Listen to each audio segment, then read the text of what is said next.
I'm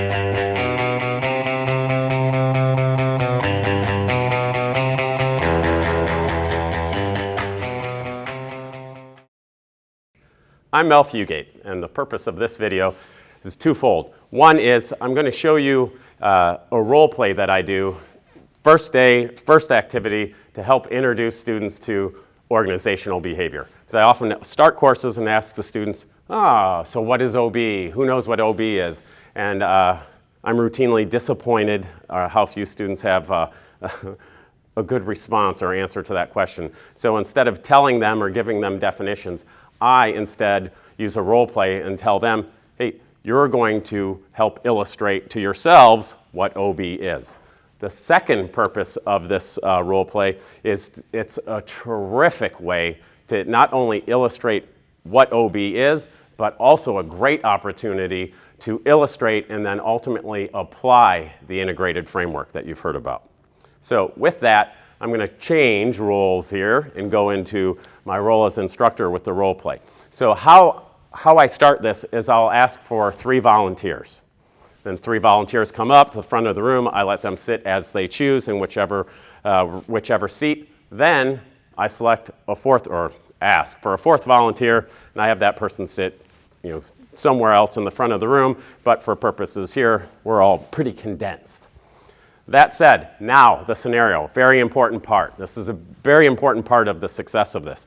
So these 3 people sit down. I give them the scenario, their roles. You are salespeople. Now, so you have the same job. You sell more or less the same products to more or less the same customers. You have the same education, background, experience level. You all have more or less the same sort of training. And yes, indeed, you have the same compensation plan. But you sell individually, you're not a team. It's not a team effort. Well enough? Sounds good. Why introduce that? They obviously need to know what their roles are, but as you'll quickly see, I'm also pulling the low-hanging fruit and eliminating all these common sorts of very easy answers to what we'll do next. Now, they have no idea what that role is. They sit down and I explain it. Then, of course, our 4th volunteer, she's their supervisor. Terrific, right? She has no previous history with them. Perhaps companies merged or she was hired in as a manager, so she has no real history with them. But her taking the job just so happens to coincide with needing to do their annual review.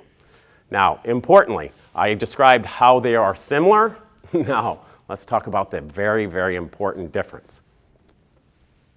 You're a rock star, super performer. You exceed every goal. You blow it out of the water. You truly are the best of the best. Sounds great to me. Our solid A player, Teresa. Now, Nick, solid B player. He meets all the goals and expectations, doesn't blow it out of the water, set the world on fire like Teresa, but you can count on him. He's your go-to guy. Love to have him. Thank you, Nick. See the trend here, Andrew? And inevitably in this role play, somebody chooses one of these seats, and Andrew, you're the lowest of the low. In fact, we're not even sure if you've had to interview for your job. You just snuck in the back door if you knew somebody. So you're our C player. So similar in all the ways I described, that important difference, however, is their performance. So therein we have the problem. Performance differences. Now we come to you, Brittany, their dear supervisor. Hey, you're their manager. Your performance is a function of their performance.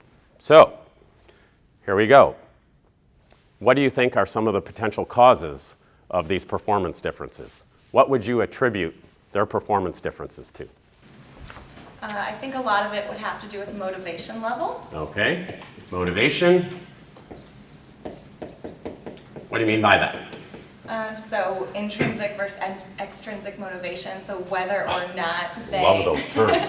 So what motivates each person is different. Yep. So whereas Teresa, she may be very motivated by money as an extrinsic motivator, whereas we're looking at Andrew here, he may be motivated by pride or words for, or I guess, compliments from the supervisor, me, Yep. and maybe he's not getting that. So Okay. I think it depends on the different motivations. Terrific. Excellent. I even love your choice of terminology. Everybody else tune in, intrinsic, extrinsic. Excellent. Chapter 5, the new book. So now, another cause. Motivation certainly could be one.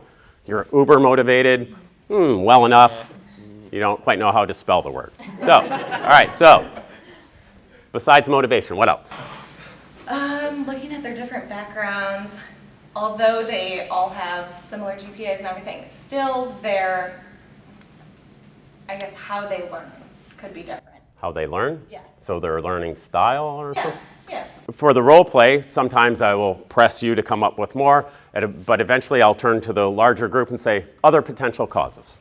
It could be that Andrew's not as satisfied with his job as the others. Job satisfaction. Okay, so job satisfaction, that could be one, certainly. So it would, Favoritism by the leader.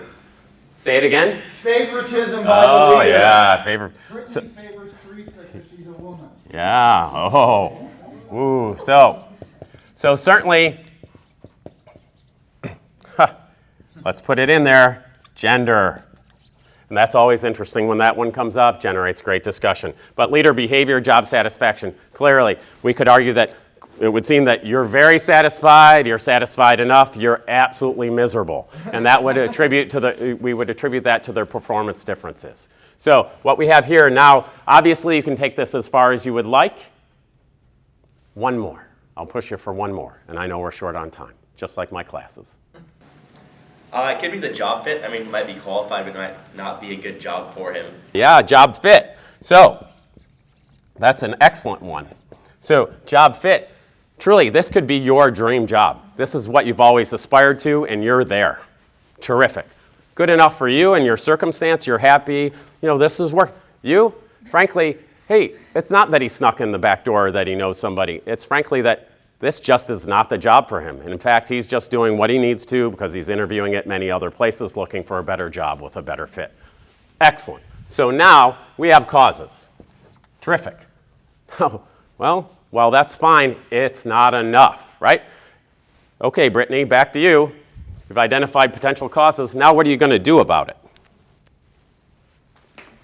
Actions. What are your recommendations, your solutions? These might be the causes. Now what are you going to do about it to improve their performance? Well, get to know them on an individual level. Okay, that's great. The motivation. It's very enlightened. You're going to talk to them like that. It's good. It's good. Simplify. Okay. Listen. Okay, right. And it's close partner. Listen. Right? Find different ways to motivate. Okay. So you would change your what? For example, change motivational techniques, such as what might be one thing you do? The style of feedback. How I get Okay, feedback. love it. Feedback is a great example. Terrific. Now, for time's sake, let me open up to the larger group.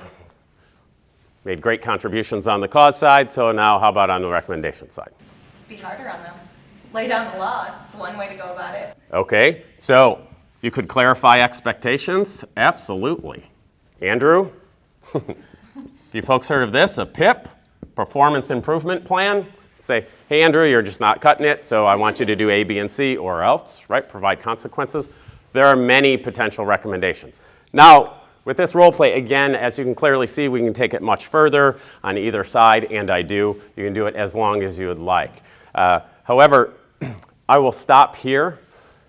What this illustrates, and this is how I conclude this with students often, is I say, this is organizational behavior. These are the things that we'll study. And why do we study them? Well, because all of these are levers or means for solving problems. In this case, it was sales job performance. So this is what we'll do in OB. And obviously, the longer you run these lists, the more OB concepts that you'll illustrate. So now, bring, as I mentioned at the outset, the integrative framework. So you can take the integrative framework with our inputs, processes, particularly for identifying the cause of the problem, right? So the performance differences, that's the problem. So then you would look to the inputs and processes part of the integrative framework to help identify some of those potential causes. So for instance, let's look at motivation. In the integrative framework, where's motivation? This is an individual level process. And it was great that even over here on the recommendation side, let's go about motivating the employees differently. So again, that's the same here. So you're not only identifying the potential cause, but as well as a recommended or potential solution to the problem. Now, what else? Leader behavior, for example. In the integrative framework, where does leader behavior fall? It ends up being a group or team level process. Again, what we're illustrating here is that how the integrative framework can be used, applied to solve problems. And again, in this role play, we have a performance issue. So again, there are many ways you can use this exercise. Again, this was very brief, but hopefully you have a good sense of, one, how to introduce your OB course to show students, hey, this is OB, this is what it's about, to have them illustrate it rather than you simply give a definition, and at the same time, give you a great opportunity to introduce the integrative framework, which again is integral to our three-stop problem-solving approach in our new product.